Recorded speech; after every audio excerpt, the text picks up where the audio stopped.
David's story forces us to confront a hard truth.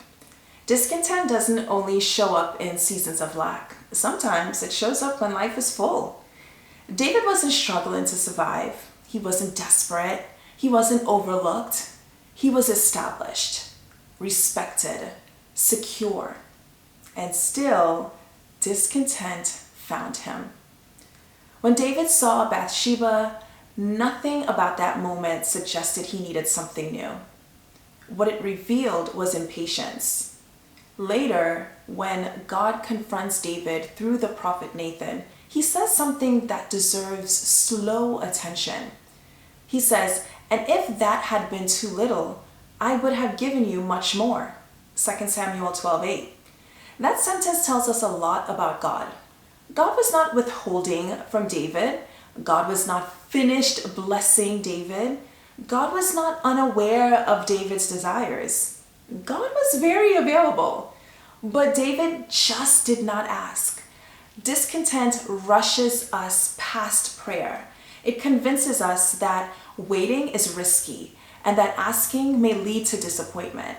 So instead of trusting God with desire, we take control of it. But impatience always costs more than waiting ever would. This story reminds us that desire itself isn't sinful. God created desire. The issue is what we do when desire shows up. Desire and covet both come from the same underlying root Greek word, epithemio. Context is key. In this context, David is desiring what belongs to someone else. Therefore, he's coveting. Contentment doesn't mean pretending we don't want more. It means submitting our wants and desires to God instead of acting on them independently. David assumed God either couldn't or wouldn't give him more, so he reached. And that reaching didn't bring fulfillment. Instead, it brought loss, grief, and consequences that rippled outward. Discontent tells us a lie.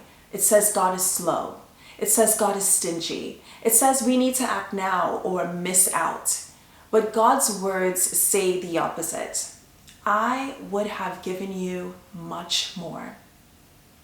This is an invitation.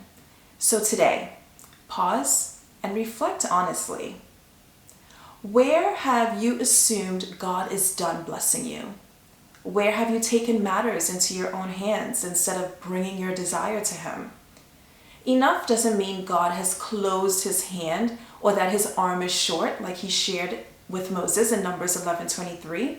It means He wants to be trusted with the timing. You don't need to reach. You don't need to rush. You can ask and you can wait. Begin with enough.